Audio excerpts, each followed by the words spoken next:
And hello, friends, and welcome to Push Comes to Wow. Shove Poker Cast, the podcast for those interested in the poker lifestyle. This is episode 21 of PCS Poker Cast on today, March 7th, 2018. My name is John. I know nothing about poker. And I'm Joe, and I know one or two things, potentially three, about poker. Hopefully, I'll learn some of those things today.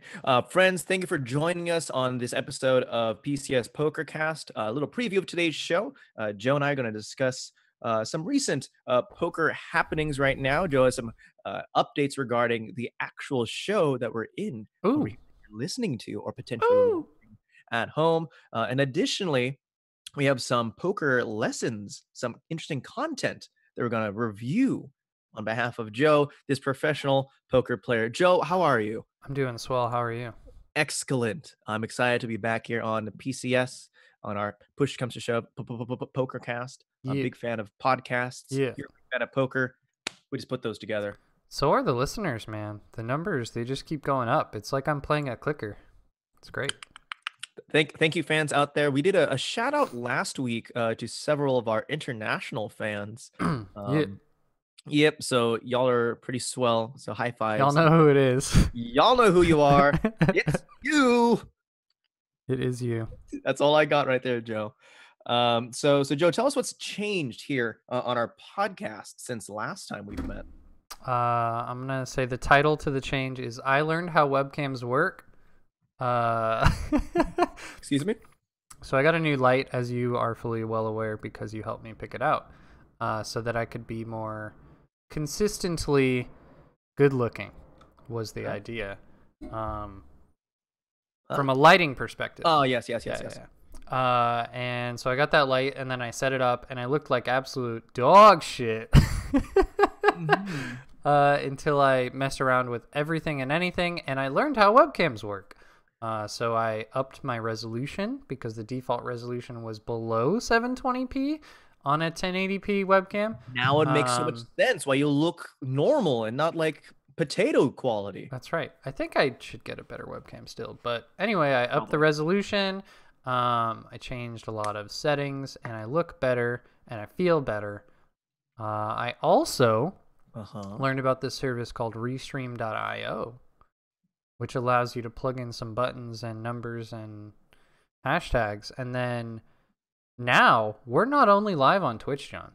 Yes. We're also live on the YouTubes. YouTube. And Mixer. A more Microsoft streaming property. Everywhere. Where you get like XP for watching. That is correct. I got some XP for setting up my account. Look at you. It was pretty crazy. So we're live on all those things. I'm not necessarily looking to have those who are used to watching on Twitch go over there or anything like that. But I don't know. I just wanted to push the extra buttons and be live in more people's faces. So there you go.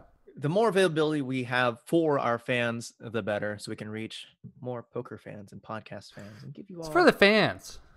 All hugs. It's for the fans from everywhere. So Joe, in terms of poker, is there anything new or noteworthy that has happened recently that you want to talk about and update our listeners and watchers for? Not really. I don't know. People are playing tournaments across the world. People are tweeting out their feet across the world, and not really. You played more online in this last week because I was still not feeling super great, right? The last we talked, I had come back from California very sickly. And so as I was recovering, I laid in my bed and played a little bit of the $1, $2 online with mixed results. I didn't play a ton. I'm still getting used to it. It's weird because the tables are 6 players max. Okay. And also people aren't always playing all the time. Like, it's not like walking into Caesar's Palace and playing 1-2 where there's always 5 tables or more, right? There's, there's 1 or 2 tables and maybe 3, and they're not always full, and there's not always a list. So it's kind of a weird adjustment for me. I'm not going to start pumping in money or going up in stakes online until I get a better feel for how people play. People also play very differently. They play where a standard opening raise, meaning raising before anybody else has come into the pot, at 1-2 might be $10 or $12 or $15. On this online, it's $5.25, which is very different, obviously. And it gets a lot of folds. Like, that's what's really weird about it. If you make it $5 at 1-2 in Caesar's Palace, then it goes call, call, call, call, call, right? Yeah. You do it online, and it goes fold, fold, fold, fold, fold. It's really weird. So when you play poker, like your normal playing poker, you're essentially doing that as your job. That is your income. Do you have the same outlook when you play it online? No, it needs to adjust, clearly, because of differences like the opening raise size and the amount of folds that the opening raise size gets. Another thing that I think I'm going to start to do differently is I think I'm going to start raising the same amount regardless of my position. Okay. Because it appears with these online players that they aren't more likely to call or less likely to call based on the sizing, if that makes any sense. Yeah. So another counterexample, if I'm live playing 1-2 at Caesar's Palace and I'm first, right? $1, $2. Now it's me. I'm under the gun, right? Yeah. I might make it 10 or 12, which is 5 or 6 times the big blind, when I'm there. But then if I'm instead in the same hand but a different position, it goes fold, fold, fold, fold, fold, and now I'm on the dealer button, and it's just me and 2 players left. I might make it 6 now if I'm raising, because I have less players to go through, and it's less likely that it's going to go call, call, call, call, call. It's actually impossible because there's only 2 players left, right? Yeah. So my chances of going into a 6-way, 7-way pot it's impossible. So that changes my bet size. I don't change it based on the strength of my hand, because that would give people information that I don't want them to have. Right. But online, I'm thinking of not doing that. I'm noticing that everybody opens to 525 from every position, and most hands are 3-way or 2-way or folded. So maybe I don't have to like worry about varying the size based on my position. So that's different. I'm adjusting a lot when it comes to that kind of stuff. It's also very different as far as how people play. They call with different hands. They fold with different hands. It's different. They 3-bet more. Okay. Do you ever find that you've ever played online with someone that you know? Probably. I don't know their names. There's one guy who recommended that I played on WSOP.com. I'm sure he's on, and I'm sure that I've played with him. But I don't know his handle, so I don't know him. Like, I don't know. Okay. And I think we've covered it in every other episode of like where you can and can't play poker online in the United States. In Nevada, let's keep it very simple. Where I'm at, you're only allowed to play WSOP.com. Everywhere else, check your rules and regulations, etc. There is a website that I forgot the name of, where you can see like a humongous chart of all the U.S. poker site or all the poker sites, and they say if they're U.S. friendly, and if so, in what states. I don't know what the name of that is, but you can find it because I've found it several times. I'm right now just like doing a quick search right now. No, you should not search. You won't find it. But the fans. Master Jeeves, AOL keyword poker. Alta site. Vista. Let's go. Let's see. All right. Let me just do a search in the Netscape Navigator here. Okay, dokie. Tumblr hashtag poker. All right. So that's a little bit of online poker stuff. Yep.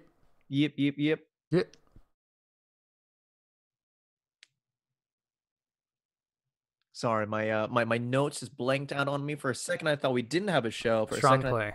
That we didn't have. That happens to me once a show. What is it like? Why does it do that? I don't know.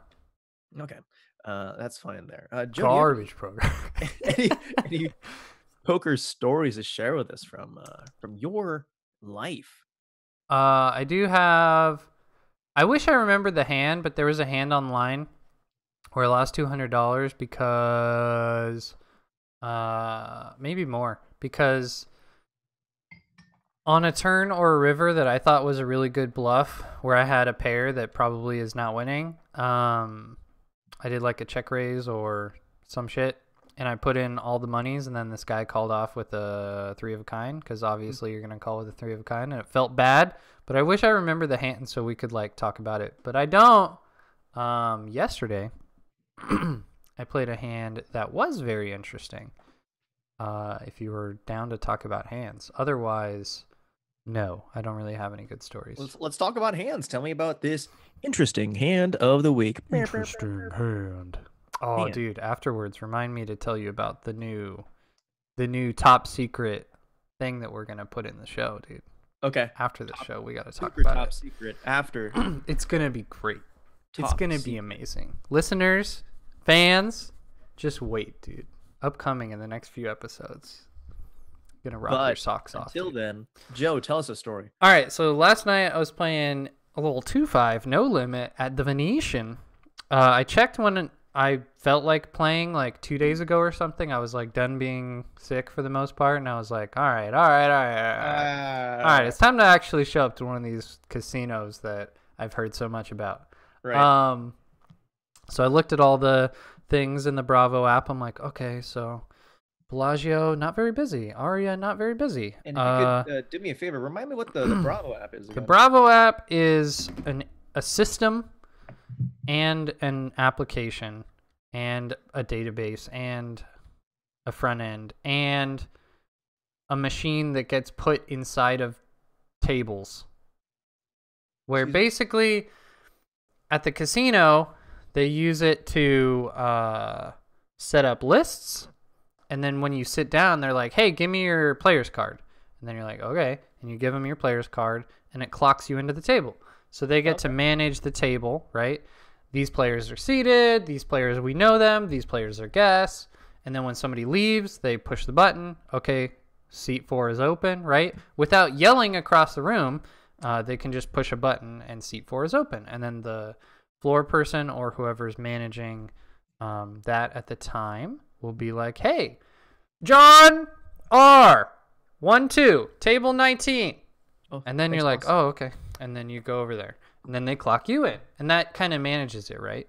From the player's perspective, we have an app called Bravo Poker. Is it called Bravo Poker Live? It may be called Bravo Poker Live. So you can download that. And then you can, if you wanted to check who's playing what, not who, but what is being played at where, in Vegas, for example, you can punch in the zip code here, and then it'll tell you all the casinos, how many tables are running. Okay. If you click on a specific place like Venetian, right, then it'll tell you specifically what games and what tables are running and what games and tables there are interest lists for. So 2 days ago, I'll tell you what an interest list in a minute. 2 days ago, I checked, and it was like Aria, less tables than normal. Bellagio, less tables than normal. Caesars, less tables than normal. What's going on? Venetian, 19 tables. Whoa, hey-o, what's going on? And I was like, I don't really like Venetian, so I'm just gonna chill out. Okay, I'm gonna get reacquainted with this game called poker. I'm gonna go to Caesar's Palace, play a little 1-2. So I did that, and then I was there, and I was like, hey, what's up with like 19 tables at Venetian, bro? And one of the floor people that I know, he's like, oh yeah, they have a new promotion. And I was like, oh, okay. So then I went there yesterday, and now we'll talk about interest lists. I didn't forget you, John. I'm here. When you look at the Bravos, or you call in, or you show up and you look at the board is where they list all the current tables and all the people who are interested in playing. Okay. So there's 1-2 and 2-5 tables, right? Mm-hmm. So you can get on the list for that. Additionally, if you want to play a game that they're not playing right now, if you want to play a little 5-10 no limit, if you want to play some 1-2 pot limit Omaha, if you want to play some 5-card draw drop with Harvey, wait, you're not allowed to play that game. But okay, I was gonna don't do that. if you want to play a game that they know how to deal, If you want to play some stud high-low, right, then you ask the same person that puts you on the waiting list, hey, can you start an interest list or put me on the list for 5-10? And then they have an interest list. Boom. Interesting. So now on to my actual story, if you're ready. Do it. Because as you're doing this, I'm also attempting to play around with the Bravo Poker app to see if I can. Yeah, so top right, there's like some ellipses or dots or Yep. whatever. You can go up there and hit settings, and that's where you put in the zip code. It's not going to work for you very well unless you put in a zip code of, for example, 89119. Oh, I put an 89101. No. And you can also change the how many miles. Cool. So yeah, it doesn't work really in California because they don't use Bravo. Is basically how that works. So yeah, maybe they do in LA. I don't know. I haven't checked. But anyway, my story. Sorry. I was playing some 2-5, no limit hold'em, hanging out, being a cool guy. I made $450. I don't know if you follow me on the IGs or the Twitters or the Facebooks, but hey, Joe, where can I find you on the Facebooks? I'm not the Facebooks, the Twitters and the Instagrams and the Google Pluses. You know, I had a Google Plus page. I think I shut it down on purpose. Because it like, you could look at all my YouTube views and history and oh no. And my likes and my, and I was like, nah, son, I'm not into that. I seen some shit on YouTube, dude, that I am not proud of. At the Venetian right now, I see 1-2 no limit hold'em. There you go. Number next to it. What does that mean? That's how many tables. Is 10 tables a lot? That 10 tables is a lot for 3:20 p.m. On a Wednesday. Absolutely, that's a lot. All right, so I'm gonna close out of that app. Sweet. Cool. Yeah, if you had scrolled down, then you would see 1-2 no limit again with a different number, and you'd be like, why is it different? Below the fold, so to speak. That's how many people are on the list. Boom. All kind of info. So anyway, I played this hand, John. Yes. God damn it. Back to the hand. I was playing 2-5. Oh yeah. Let's make a full, just long, because this is very short so far. We're gonna make it the long version. All right. So my first two hands at the 2-5, I made $450. Okay. First one I sat down with ace queen. I raised in middle. No, it was kind of early position. It was probably middle position one. But anyway, right. I raise it up. I get 3 callers, standard play, plenty of respect, heads up pot, JK. And then the flop is like ace jack 10, I think. And I was like, well, this isn't great, but I have a pair, so I don't know. I should probably bet, huh? So I bet, and then one guy calls, and then the turn is a king. Got a straight. Hey-o. Hey-o. Hey, you're familiar with those. And then I bet some amount, and then he, I think it was like $200. I bet, because that made sense. And then he called. He like hemmed and hawed and called, and I was like, yeah, got him. He's probably got 2 pairs, or he's really bad. One of the two. 2 pairs are better, I should say. He could have had 3 of a kind. And then the river was a blank, and I bombed it. I'm like, give him that money, bruh. And then he folded. And I was very sad, but I made a bunch of money. And then the next hand, I had aces, and I'm not going to say the whole hand, but I made another like $120, $150. So I was like, yeah, making that skrill up. I made something like 400, 450 in the first 2 hands. And then I immediately moved seats, which is counter to the the standard gambler's mindset. Why? I moved seats because it was a profitable choice. It's not about the lucky seats, John. Okay. Excuse me? It's not about the seats aren't lucky, John. I thought that, I mean, that's one of the misconceptions, I guess, now it is. That I feel hot, I feel lucky in this spot. None of that. Get out of here with that shit.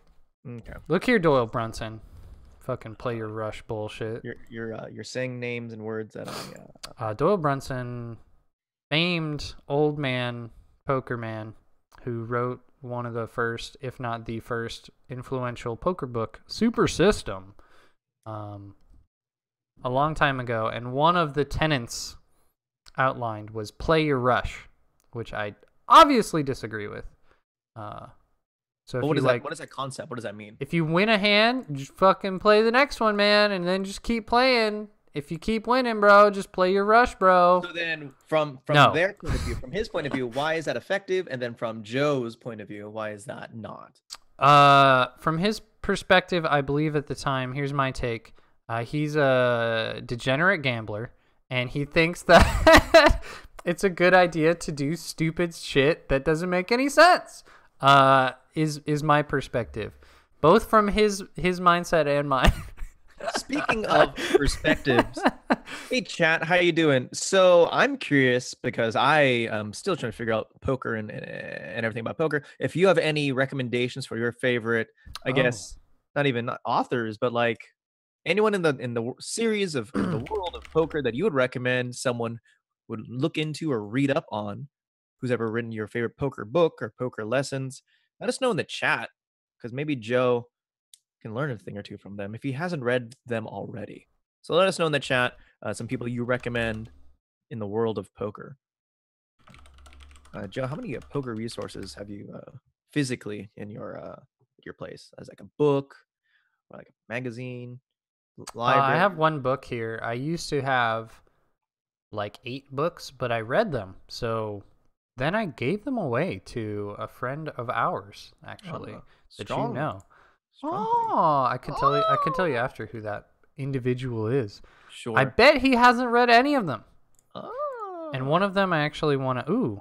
Dante in the chat says Alec Torelli. Alec Torelli, famous now for angle shooting and ripping this guy off for over 20K, I believe. Huh? But hey, you know what? He knows how to play the game of poker.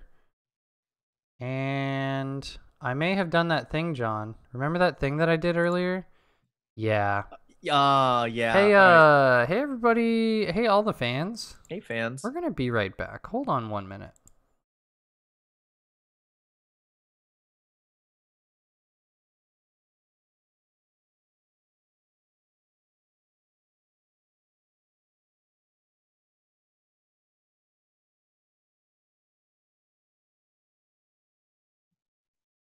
Heyo, we're back.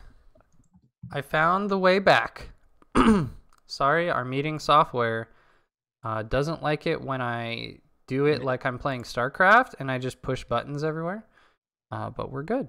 We're Hello, good. So everyone. anyways, going forward, we were talking about Torelli, I believe. Oh, yeah. Torelli, angle shooting, asshole. Yeah. It's a long story. And I still haven't finished mine. I thought you finished. I didn't even start, dude. Okay. All right. That was that was the background, bro. I'll type my prompt into the chat and then you continue with your verbal audio story. Awesome. So anyway, I was at that table, I made some money, and then the table got bad really fast. So I left. And I was like, let's go to this table. And then I went to that table, right? I go to this new table. This new table's awesome. They're just throwing money left and right. And I'm like, nom. Was my mindset.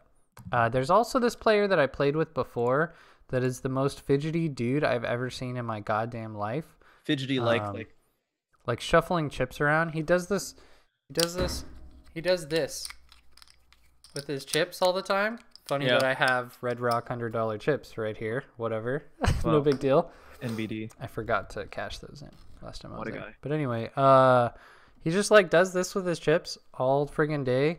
And he never stops, and he drops them all the time. And then he's like, oh, sorry. And then he picks them up. So he's there, and then he's like talking to some guy about something. And I immediately start to interject with my jokes that all are about like him. I don't remember what the topic was, but I'm just like going hard in the paint on making fun of this guy, basically, right? Okay. Instantly. And we play some poker. And then this hand comes up. While I was playing chess with that guy, by the way. And he wasn't playing poker because I took all of his money. I busted him, and he's like, all right. But for real, though, let's finish up this chess game. I was like, yeah. I lost the chess game really hard. I played bad. But nice. So then this hand came up. Let's get to the hand. I have 7-6 of diamonds in a middle position. We're short-handed because I bustoed this kid. I raise. I want to say there might have been one limper.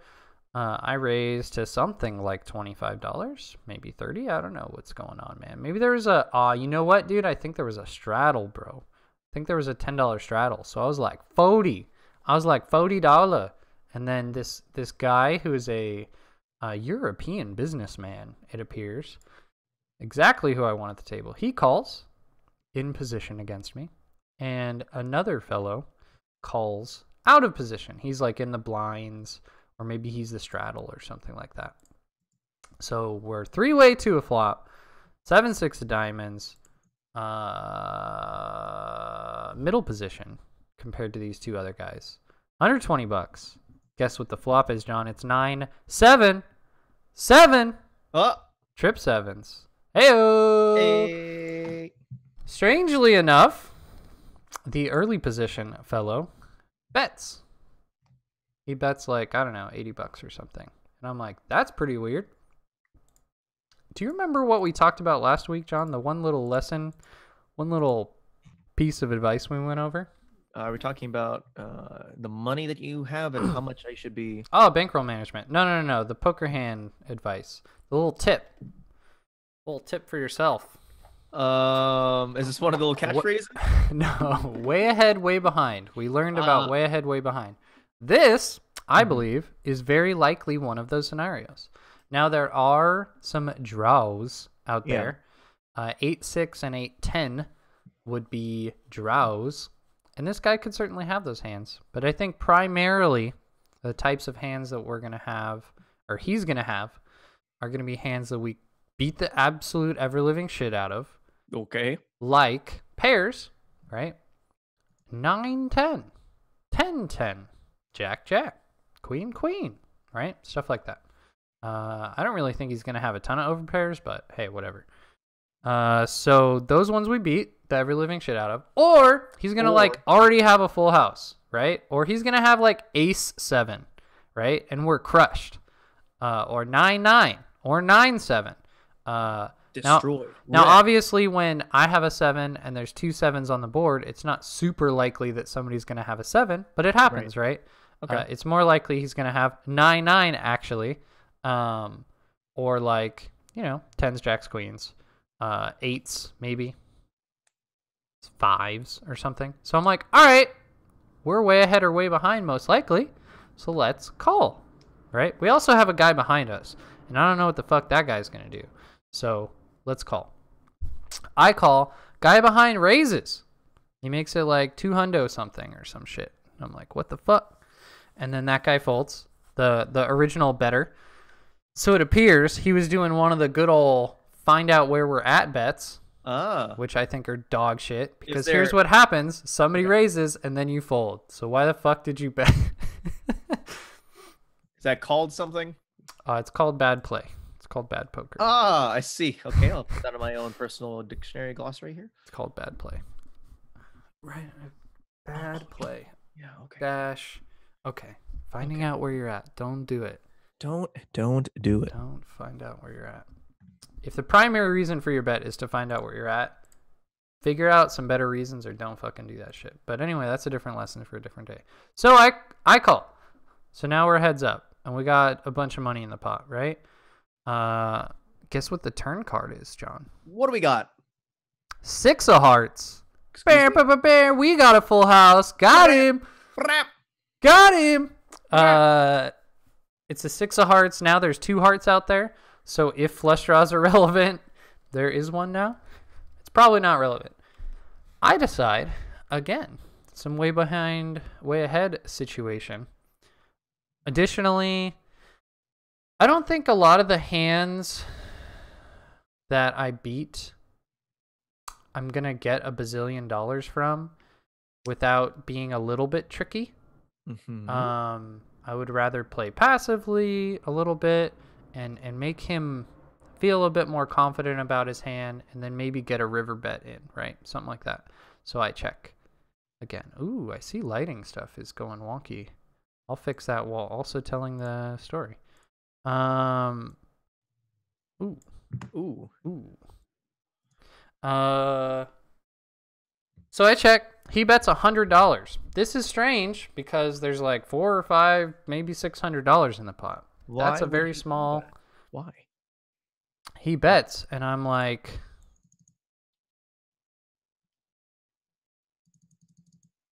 why? Huh? so then I make it 500. Okay. Basically, my thoughts are, I don't think it's very likely that I'm beat at this current moment based on the betting. 9-9, I think bets more. 9-7, which is a better full house as well, I think bets more. So at this point, I think this guy does have some weird shit, like maybe an overpair that he wanted to raise to find out where he was at on the flop. And then the turn card wasn't necessarily terrible for him, so he decided to bet, but not a lot because he doesn't have a super strong hand, is my current guesstimate of why he's betting this way.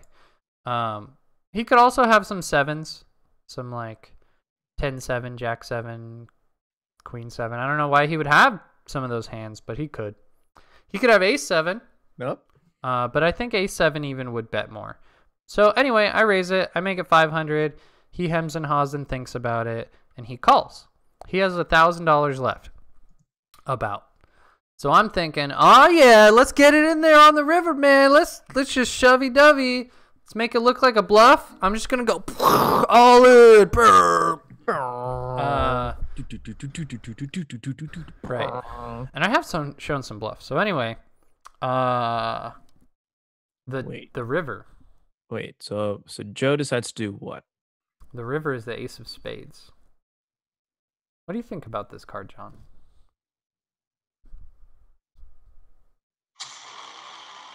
I don't know if that. Okay. I mean that's fairly similar to my thought process. Not the best card actually for me. Here's why. If he was playing, yep, Dante in the chat knows it's a bad card. If he was playing weird with aces, for example, now we lose. If he was playing weird with kings, queens, jacks, tens, we don't lose, but he's very unlikely to call. If it was me versus a good player, I'd probably just shove anyway. But me versus this guy who I currently read as maybe not the best player in the world, right? He's going to be scared by the ace if he has any non-ace pair, right? If he has jacks, tens, that's interesting. Queens, kings, he's going to be like, oh, now even if that guy was playing like Garbaggio, right? And he had ace king, now I lose. So I don't think it's a great situation for that, right? And obviously hands now, like Ace-7 specifically, Ace-7 now beats me too, right? That was one of the hands that I thought, well, I mean, this kind of makes sense. I think he would bet more, but he could have Ace-7, right? Okay. He could have Ace-7, raise on the flop. That guy folds, and then he wants to bet on the turn, and then he can't fold, right? Ace-7 is one of those hands. So when it comes to analyzing whether I should bet or not, right? I have a full house. That's pretty good. But what are the hands that are going to call me? A lot of those hands that were going to call me before now beat me, or they're not going to call me anymore. And there's a concept that Bart Hansen has talked about a lot in the past, as the fans probably already know. I subscribe to his website and listen to him a lot. One concept he's brought up many times is when you're betting, you're looking to be called by, especially on the river, especially heads up in this type of situation, you're looking to get called by worse by about half of the time, right? Huh.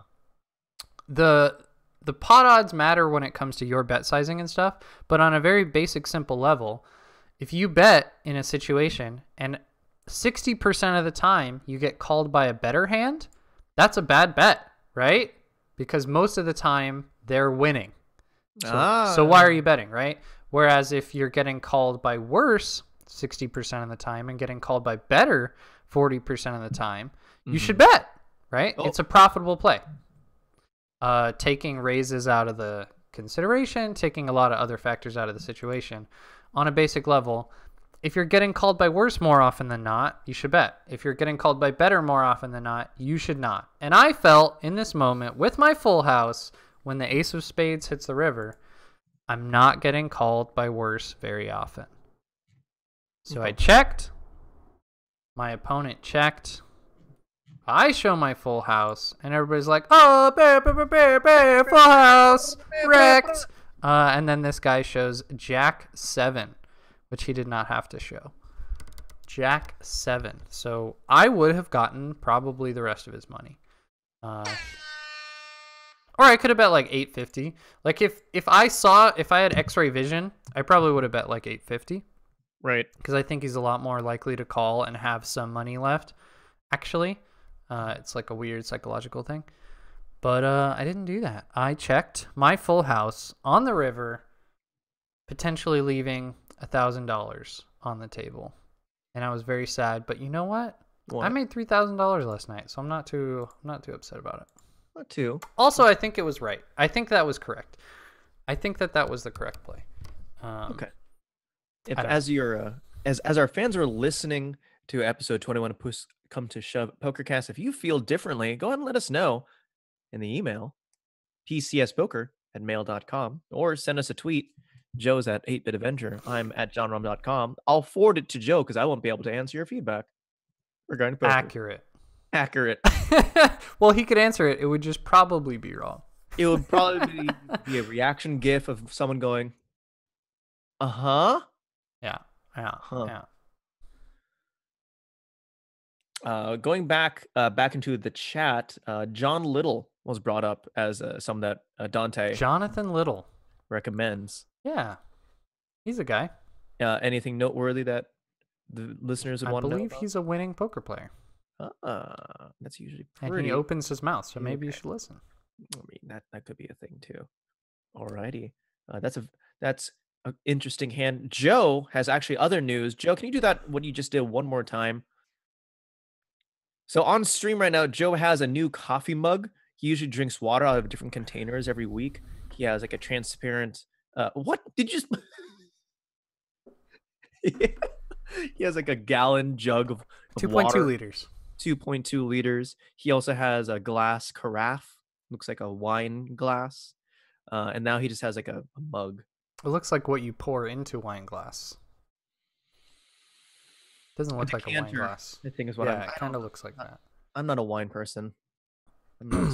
I mean, it really looks like a milk jug to me. That's what it looks like. But anyway, that's getting off topic. Before we totally on and off topic, Joe. Before we jump over to some of the content and lessons for this episode, I think there's one more story that you wanted to talk about. Yeah, part of my strange lifestyle, as it is, I'm trying to find alternate sources of income. I think that's a good idea. I'm actually considering, I don't know if I've talked about this on stream before, I'm considering dealing for this World Series of Poker. You have talked my first World Series of Poker in town. I'm thinking about dealing. What would that entail as like a process for you? Here's what it's looking like in my head. Go to Bellagio. Hey, Bellagio, I heard that you're going to hire like hundreds of shitty dealers right now because it's the World Series of Poker and your room's going to be the busiest it is all year. And they're going to be like, uh-huh. I'm not shitty. I've played poker for 11 years and I know the rules. You want a job or what? And I'd be like, uh-huh. That's it. Have you actually like looked into this process, or is yes. this just in your head? Okay. I have dealer friends. I've talked to them. I understand what hiring looks like. I know what the right time is, obviously, per my story. I don't know how to pitch where you throw the cards. I don't know how to do that yet. Like, I know how, but I'm bad at it, is what I mean. I need to practice pitching. But everything else I got fucking covered, man. Now, what I'm trying to wrap my head around is, let's say that Joe becomes a dealer at where would it Bellagio, be? probably. Bellagio. And so he's doing his job, and one of his Picker players gerbs. brings up something about rules. Like, actually, it's not supposed to go like that. Like one of your previous stories, where some of your dealers have not been accurate with their rules, and there's banter back and forth between the dealer and the players, and you call the floor over. I'm just thinking of you just saying, actually, you're wrong. That's my entertaining idea. I do that as a player. I will get in people's face and fuck their shit up, fam.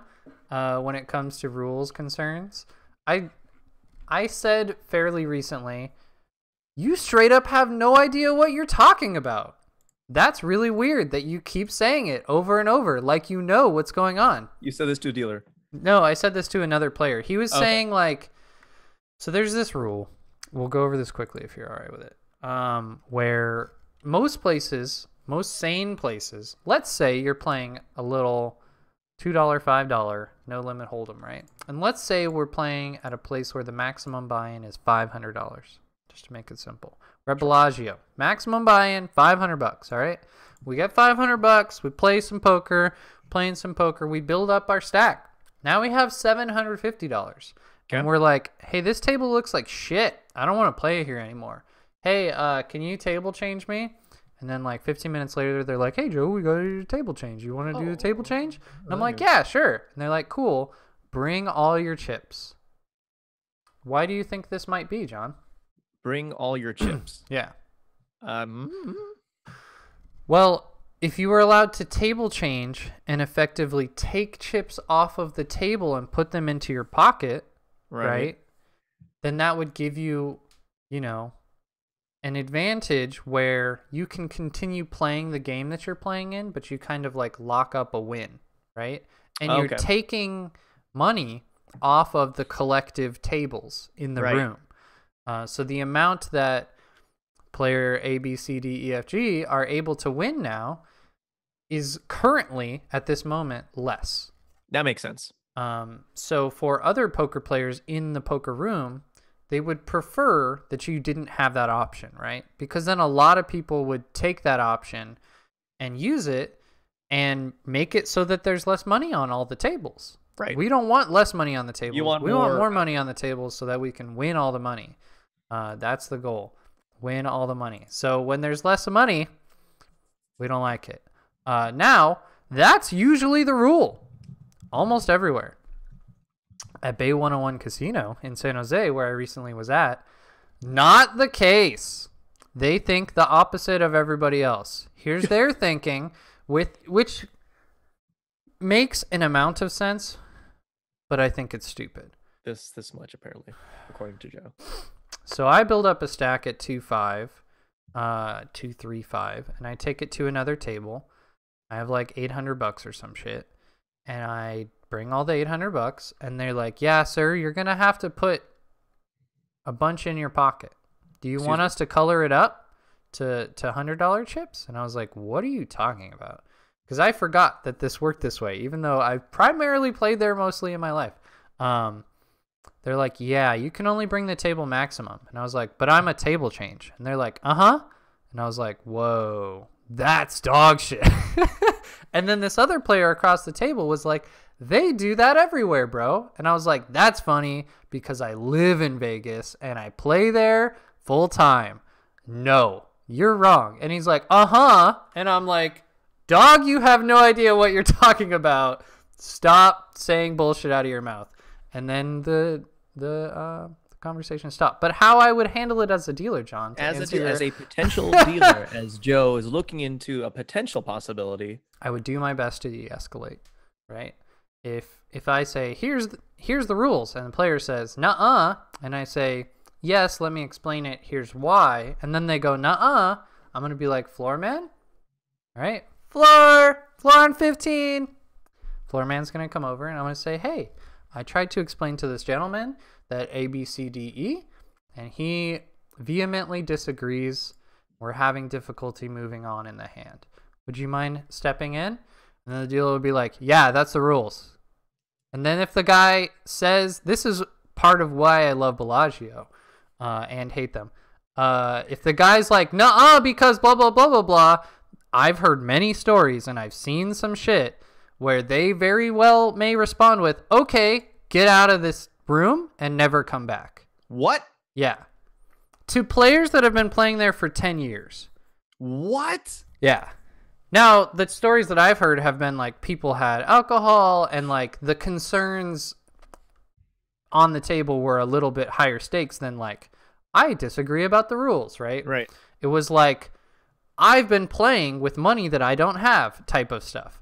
Oh. Yeah.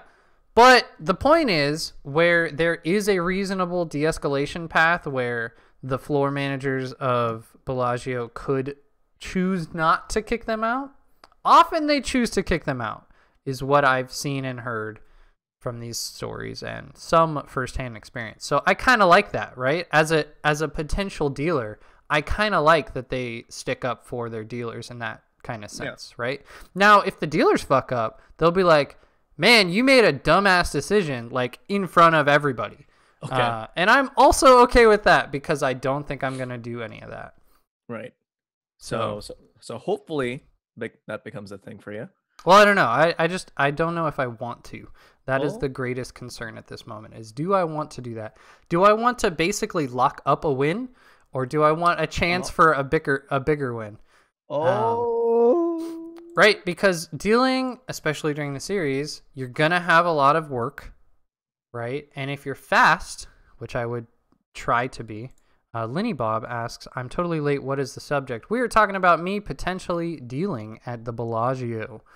Potentially. Maybe. During the World Series of Poker. But yeah, I think I can definitely make a lot of money if I deal and I do it, the same way that I used to play the 1500, says Dante. I'm probably also going to do that. Part of picking Bellagio is that I still am allowed to play events in the World Series of Poker. Another part is I talked to a dealer there, and though this will not be true during the World Series, part of the benefit of playing or dealing there is that you get to ask like, "Hey,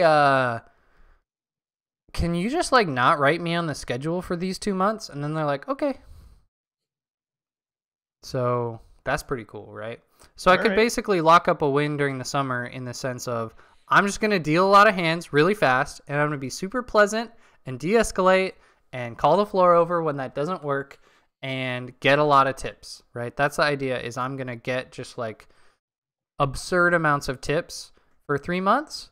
And then after that, I can continue my lifestyle and either quit, which probably wouldn't happen, probably what I would do, and until I get to a point where I'm like making so much money off poker, it's ridiculous. If and when that happens, right?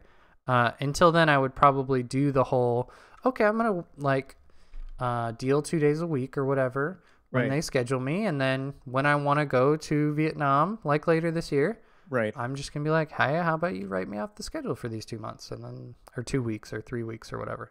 And then they do. There we go. Linny Bob says it always helps to show cleavage. Oops, sorry. I don't know. I'll get on that. I don't know if Joe's okay. Well, not on stream, Joe. Not on stream. Yeah, I'm not PD Stays Fresh over here. PD Stays Fresh. Y'all know who it cleavage is.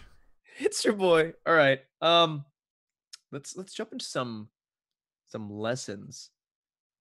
Oh, I like how you told me to tell a story and I told a different one. That was pretty cool. That was not the story. Oh my god. But that was leading to, basically, I'm doing Airbnb hosting. That's basically it. Well, I was talking about alternate income streams, right? So that's one of them is like, I might go deal. Another one is I've been investing in the cryptocurrencies and doing quite well, but not like this last week because markets are down. And Airbnb hosting. So my third room is available. I've gotten 3 bookings already. And I'm excited about hosting starting tomorrow. I will have my first guests. Place will be spick and span, coffee, tea, beers, food, ready to go. Fresh fruit, let's go. Interesting. Clean linens. Are you gonna play chess with them? Are you gonna? I have offered on the app. It Oh, says okay. there, hey, if you're into chess, video games, or board games, holla at your boy. Oh, and card games. And card games. And the He likes games to there. play games, basically. Games, Holla games, at your games. boy. So You Joe's know who it is. making potentially extra money, maybe officially, maybe through B&B and Air, to be determined. Oh, I'm definitely making money. That's happening. It's already on the books, dude. It's ready to go. Joe, Unless teach me something about poker. I can teach you something about poker, John. Teach me something about poker. So let's jump over to our content lessons. Content. Hey, check this out. Stream. What? We got a different view. What? John didn't know. He's excited to see it after the delay. Oh, there it is. There it is. Oh. Holla at your boy. All right. All right, here we go. You know who it is. Y'all know. So we're going to talk a little bit about some poker, you guys. The topic at hand is called card removal / blockers. What do you think that might mean, John? And chat. And chat, what I think is I don't play poker. Hey, because I have some cards, that means the other opponents won't have said cards. Wow, strong play, John. You know what I did in my brain when you said that? You're like, what? I have cards, and maybe my opponents don't have those cards. Oh, my goodness. Sorry, we found the Zoom functions in our webcams for audio listeners, and we've been doing that a lot. It's very fun. Okay, yeah, I like the one-eye John view. Okay. All right, so continuing on. Can you give me just your brow? Is that no, I'm just kidding. All right, so sometimes when you have cards, it's impossible for your opponent to have those cards. Actually, that's all the time. That's all the time. That's all the time. And there's a lot of times in poker, pretty much all the time, where that's relevant information. This is not something I used to think about in my first 9.5 years of playing poker. I just didn't think about this. And then I read and listened to some smart people, and I was like, oh, shit. Oh, my goodness. This is pretty important, right? And now it affects everything that I do. Literally everything.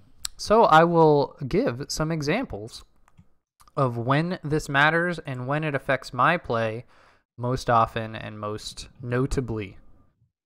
Number 1, pre-flop. Before the flop, when it comes to putting together a 3-bet, 4-bet, 5-bet bluffing range, I consider blockers. And this is a pretty common thing in the pokerdom at the current moment for the thinking players. If we're going to figure out some hands to choose that we're going to re-raise, re-re-raise, and re-re-re-raise, right? 3-bet, 4-bet, 5-bet. Right. As a bluff, well, why don't we? Wouldn't it be a good idea if we put some aces in there so that way it's less likely that our opponent has aces, right? A high percentage of the hands that our opponents are going to call on 3-bets, 4-bets, 5-bets, as you go up especially, have aces in them, right? Ace King, Ace Ace, Ace Queen suited, Ace Jack suited, Ace 10 suited, maybe some Ace 5 suited, right? So then we've gone the extra step. Me and the poker, us as a collective poker, we've gone the extra step. Poker squad. Poker squad. Gang. We've decided, generally speaking, that okay, aces are positive, but let's, out of aces, pick very specific hands within those, right? I've already gone over the blocker part. The blocker part's over, but let me just finish the thought.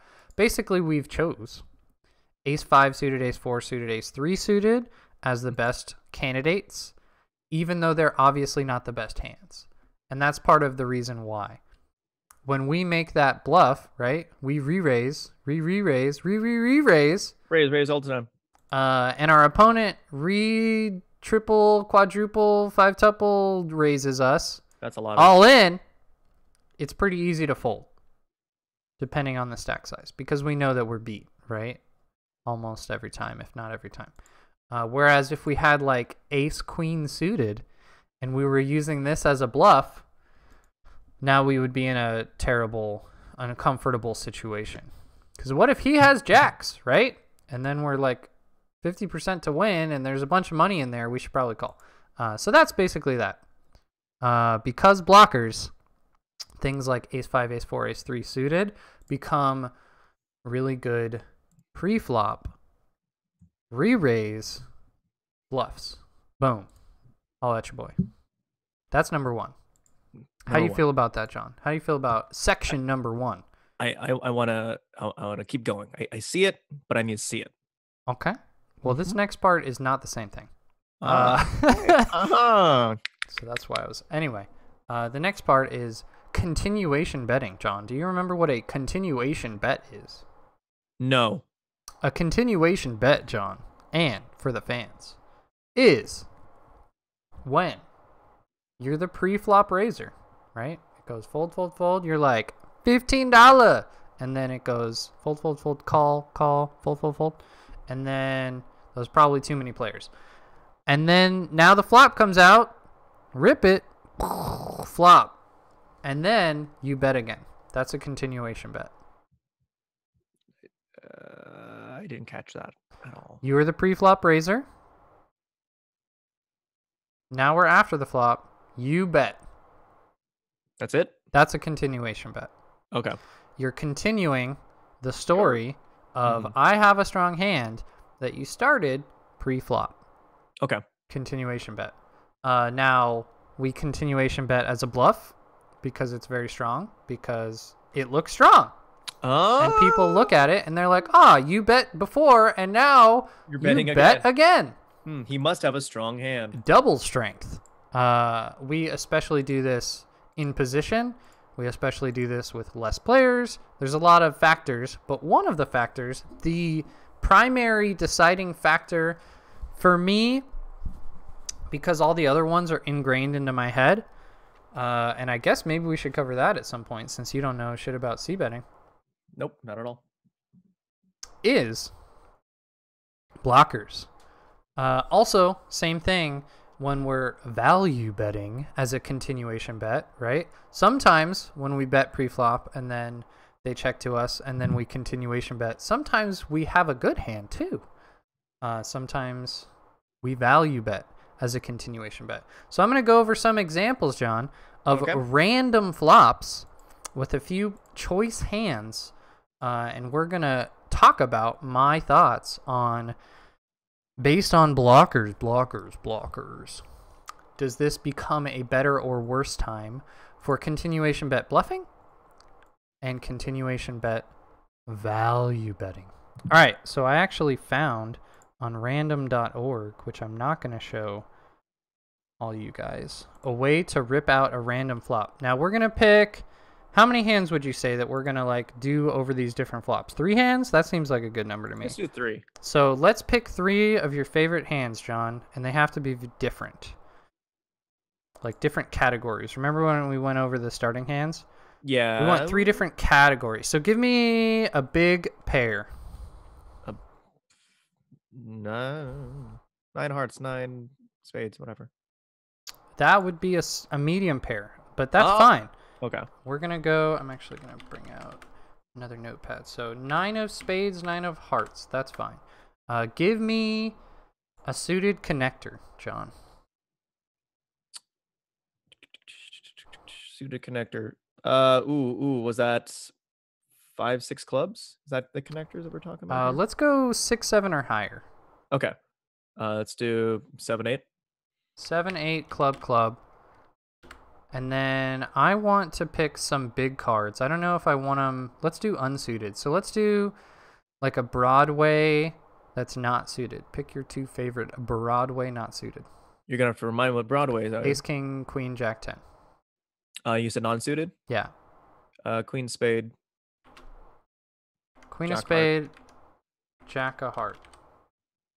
Okay, so we have those 3 hands, and we're going to rip out some flops here, and I'm going to punch them into cardplayer.com/pokertools/odds-calculator, Texas Hold'em. All right, our first rando flop is going to be 7 of spades. Oh, that's not how that goes. 7 of spades, king of clubs, 9 of clubs. All right. So our first hand is possible. It is 9 of spades and 9 of hearts, right? So let's actually just put this here for the viewers, for the fans. Remember, I'm also relying on the stream right now. Yeah, so you're a little behind. A little, yeah. So this is pretty good flop for us. We bet pre-flop. Let's just say for all these examples that we are in position, heads up. We got 2 players in the pot. Okay. And we're in position. Guy checks to us every time. Now, as a bluff, this is not going to work out because we have 3 of a kind. Right. Whoops. Clearly for value, we're going to want to raise. Now, how do you think blockers may or may not impact this hand? Do you have any thoughts? The only thing I can think of here is if the other person has 9, the odds are pretty low because I have 2 9s or we have 2 9s here. So yeah, absolutely. That and the fact that the 9 and the king are a club mean that it's in fact impossible for him to have a 9 and a flush draw, which would certainly be one of the hands that we want him to call with. But he can have a 7 and a flush draw. Another nice thing about this, let's say we transpose a little bit and we make this 9 of clubs the 9 of diamonds? I guess it doesn't matter. It doesn't really matter. The point is, either which way it goes, as far as these suits that I just changed, we don't block flush draws. So that's good. Sometimes we want to actually check back with our strong hands for balance. So we're not always checking with weak hands, right? Then our opponents could exploit us. So when we have a strong hand, like in this case, and we don't block the flush draw, we don't block any straight draws, like 8-10 or 8-6. Now, not only should we bet because we're going to win a lot of money if they call, most likely, we get to actually bet maybe a little bit bigger than normal. So let's say the pot was $50, right? My sizing, based on blockers here, and the lack thereof, might be larger than normal. It might be, what did I say, 50 was in the pot? 50. So I might go like 35, 40, 45, depending on how people play and stuff like that. There's actually a ton of hands that can call me on this flop, and a ton of hands that are going to be fine calling a big bet, right? If this guy has ace king, king queen, king jack, any flush draw, 8-10, 8-6, right? He's going to probably call my big bets too. I might even bet $50 here, right? So that's kind of how, in this example, and I'll go over the other ones a lot faster. So let's also go to the next hand. 7-8 of clubs. Now, what do you think about this hand betting as a bluff? As a bluff? Yes. I mean, this one makes more sense than the other one. Absolutely. You could, I would definitely, well, not definitely, but I would often, no, yeah, I would definitely bet here for 2 different reasons, actually, both as a bluff and for value. This guy, based on this, we do block a straight draw. Do you see that? No. We have an 8. So 8-10 and 8-6 are less likely. We clearly block some flush draws because we have 2 flush cards. So it's less likely that he has a flush draw. However, all the ace-high flush draws that don't have a 7 or an 8 are still there, right? Queen jack still there. Queen 10. All that kind of flush draw business is still there. So we can actually get called by worse, which is like 8-10 or 8-6, but that's not quite as likely as normal if we had just a bare flush draw and no 8, or like a bare 7. Say we had like ace 7, right? There's less straights that can call compared to other situations, and there's less likelihood that there's going to be a flush draw. but he could certainly call with that type of hand. So we can bet with our sevens for value, and we can also bet as a bluff, because a hand like tens, jacks, which we do not block, are going to have a tougher time calling on this flop compared to other flops because there's a king out, right? I would say actually eights and sixes. So actually, out of hands where we have a pair and a flush draw and we want to check, I may never check any hands like this, but this might be a situation where I would check. Let's say we were three-handed, four-handed, five-handed. I might actually check here because we block so many things, actually. All the straight draws that we want to call us and a lot of flush draws that we're beating, right? And also, there are, I don't know. I would bet a lot, basically, is what I'm trying to say. Let's move on to the last hand. Queen of spades, jack of hearts. What do you think about betting here as a bluff? Stand by. As a bluff? Yes. I don't know about a bluff. I don't think it's a great hand, but it's a candidate hand. And here's why. We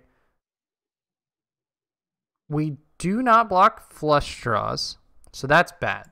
Yeah. A lot of the hands that are going to call here are going to be flush draws.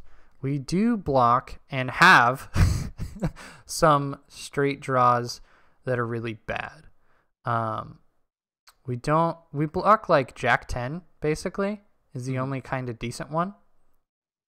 And we block hands like the one that we have that like can become straight draws down the road, right? If a 10 comes, then we have a decent straight draw. If an ace comes, we have a shitty straight draw. So I would say this is overall a very bad hand to bluff with, right? And obviously it's going to be bad for value too because we don't have a pair or better. So this is one of the hands where I would check back, right? I would just give up. And then based on what happens on the turn, okay, now I might consider, I mean, this is a value hand now that it's a straight. I might consider betting some runouts depending on what happens. And let's do another flop. All right, let's run it back. Four of spades, three of clubs, four of hearts. Our first hand is, what was it? Nine of spades. Nine of hearts. Okay, we're heads up. Our opponent checked to us. What do you think about betting as a bluff here? This is just a weird hand for me here. The answer is no.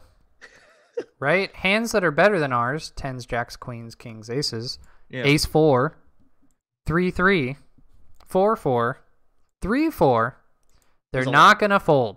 Yeah. Right? Blockers aren't really a factor when it comes to that. Now, what about betting for value? Is there anything about the specific cards that we hold that may want us to bet for value or may want us to not bet for value? I'm not seeing either way. So there's one tiny thing you could think about that probably wouldn't impact my in-game decision, but worth talking about, I guess. The fact that we have a spade, there's one spade on the flop, and we have a heart, and there's one heart on the flop, makes it a little less likely that our opponent is going to call us with like overcards. Let's say you had queen. Here's an actual good example. Let's say you had 9-10 of spades as my opponent. You might call the flop because you don't believe my shit. You think that you can outplay me later and get me to fold better hands. And you might pick up turn cards like this that give you a flush draw with your 9-10 of spades, right?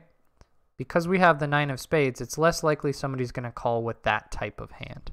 Okay, but is that enough? It's so minor that I probably would say don't worry about it. Now, if you have the ace of spades for some reason, Now, okay, that matters a lot more because there's a lot more hands that are flush draws, or backdoor flush draws in this case, with aces in them. So this matters more than the nines would. But, you know, it's something worth talking about. Next one, what about this?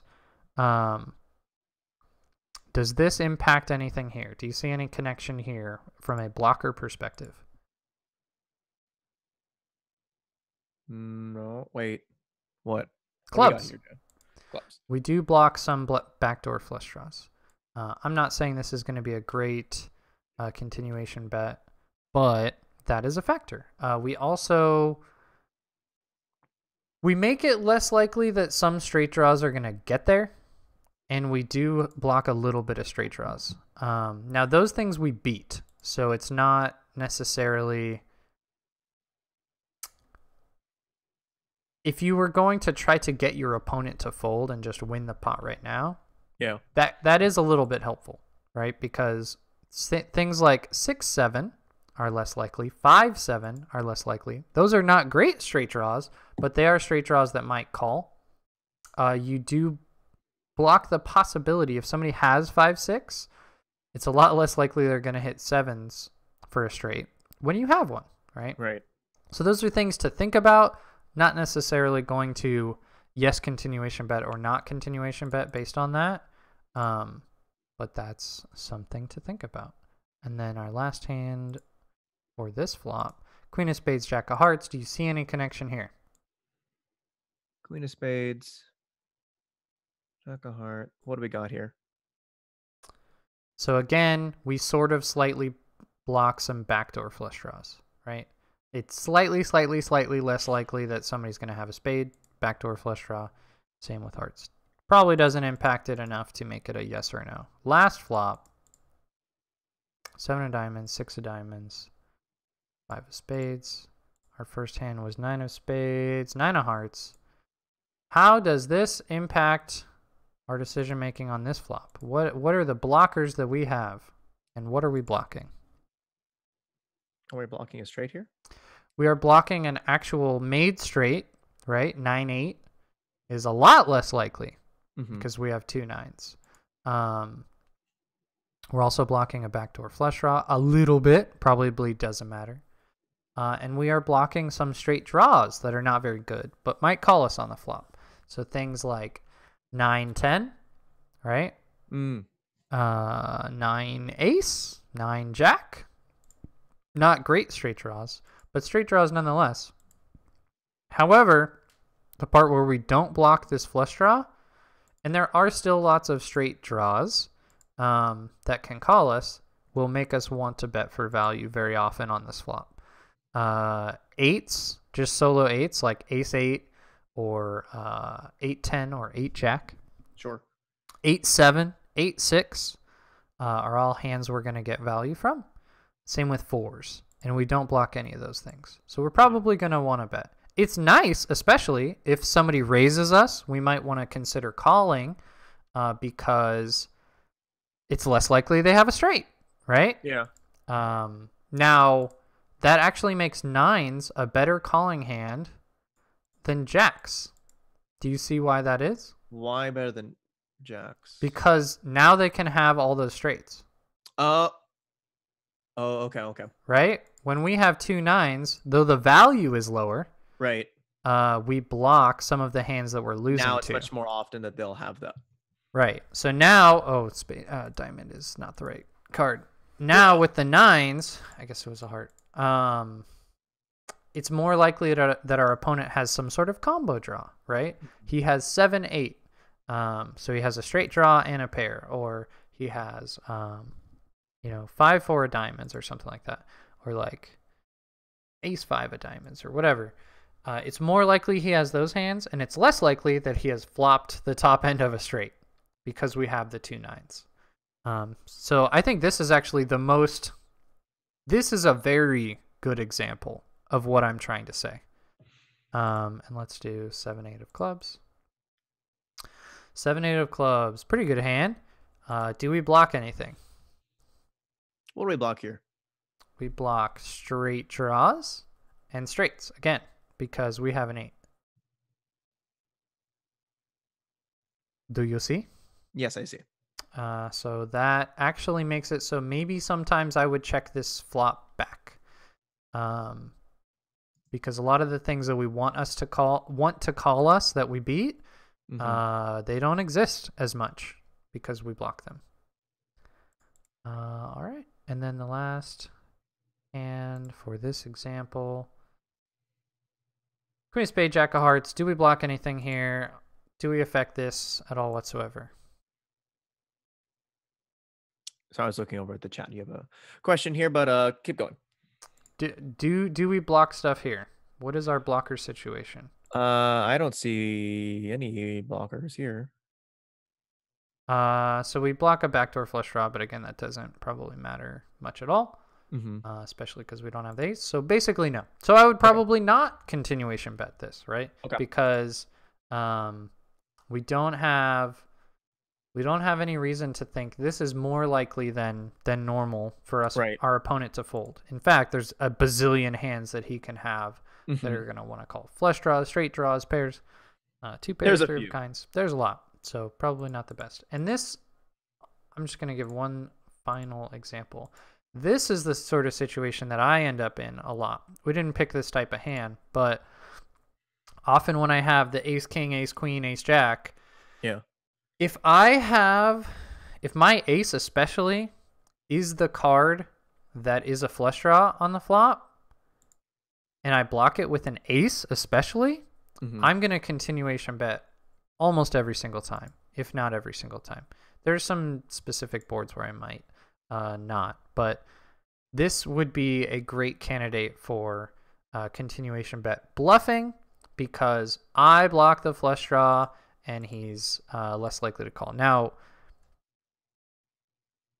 in one sense, I can also use it as a situation to get value from worse, or I'm less likely to get value from worse because I'm actually beating a lot of flush draws, right? If he has like Jack 10 of diamonds, I'm actually winning right now.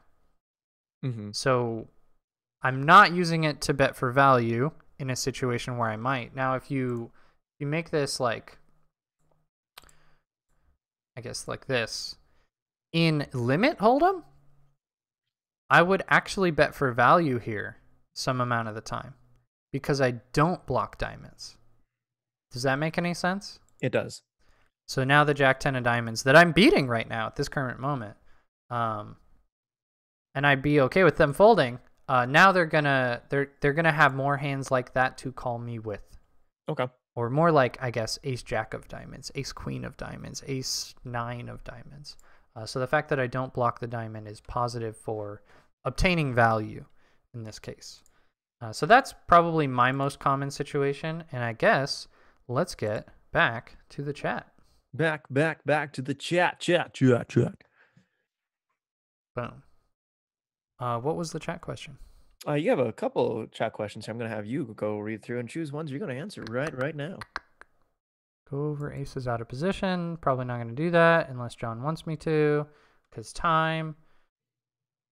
Checking the flop and getting bet into. How do you play pocket pairs in early position?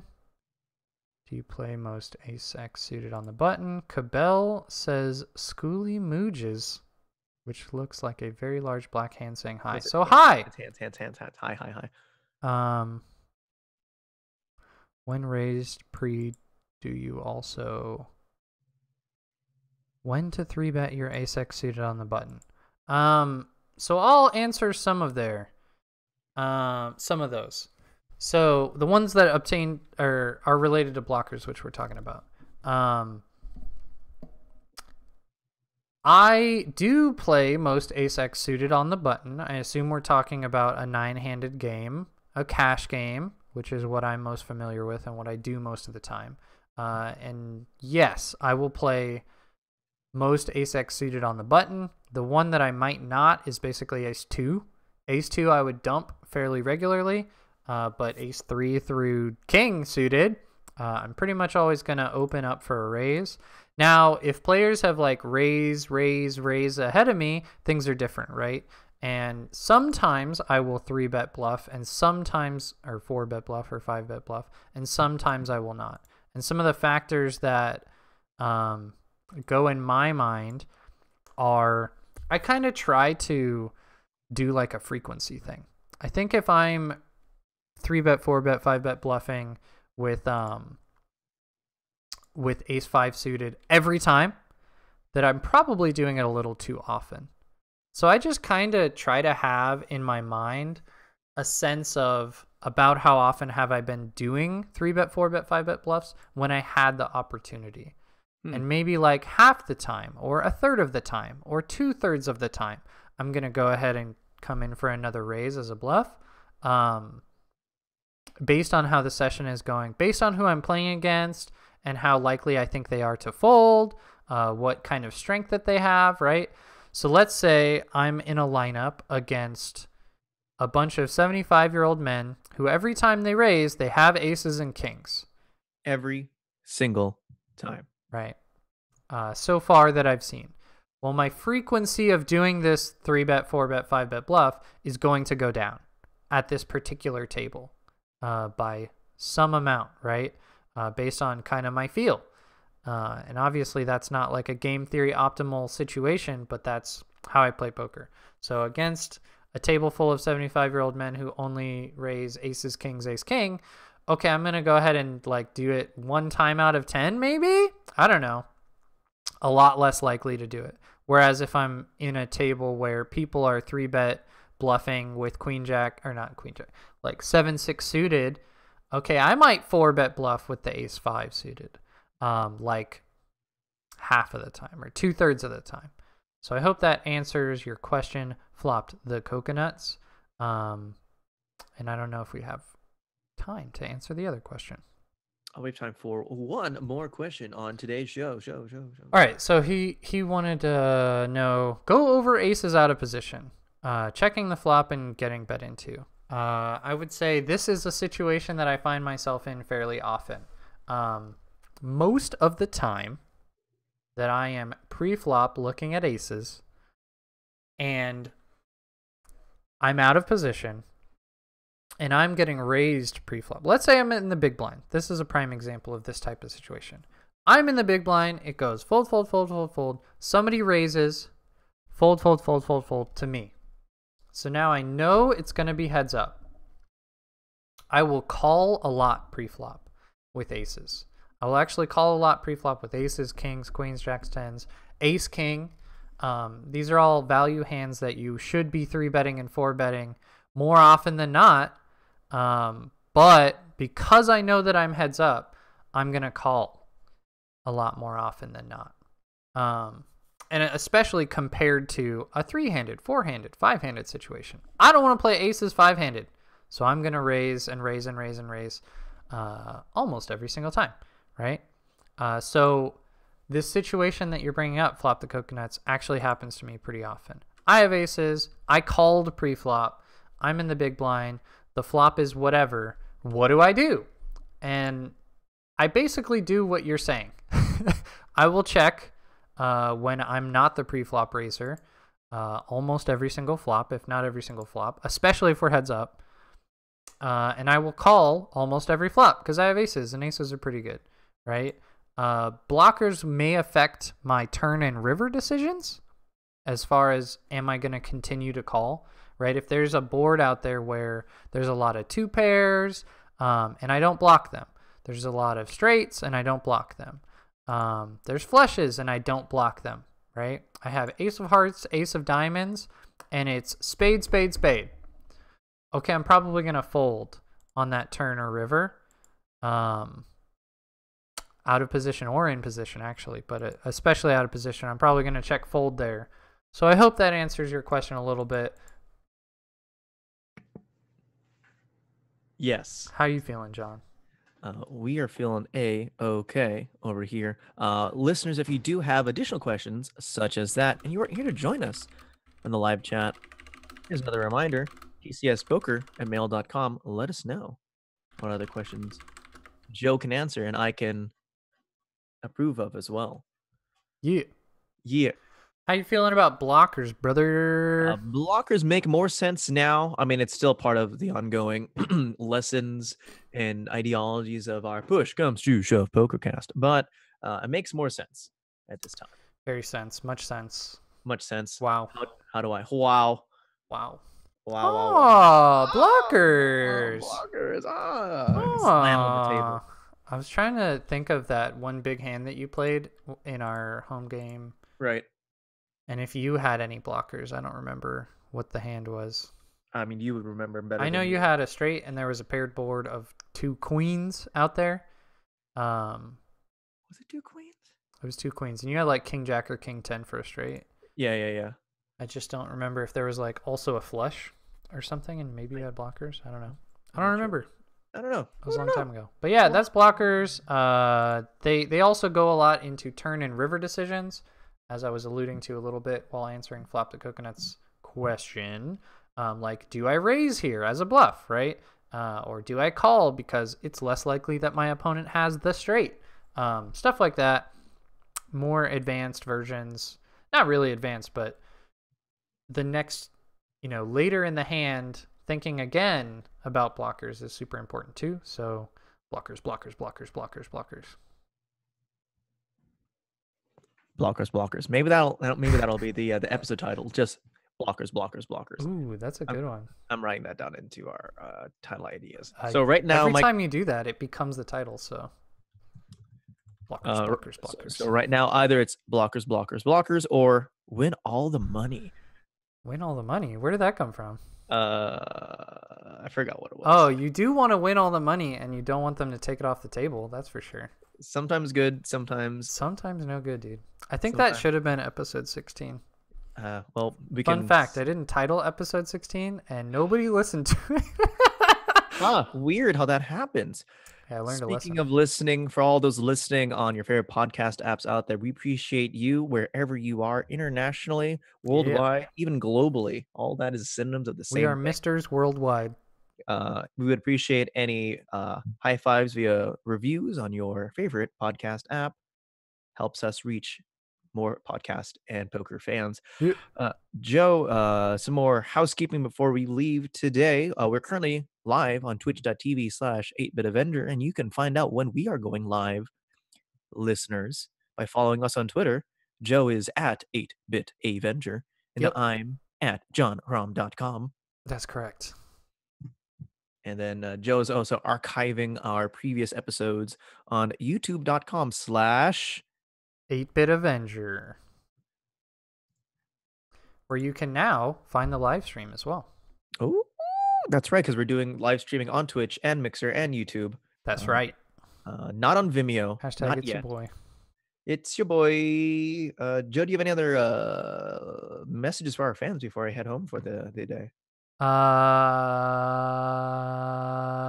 Keep it fresh, keep it real, keep it poker. Keep it fresh, keep it real, keep it poker. That's Joe. I'm John. Thank you all for joining us on episode 21 of Push Comes to Shove Poker Cast. And as always, bye.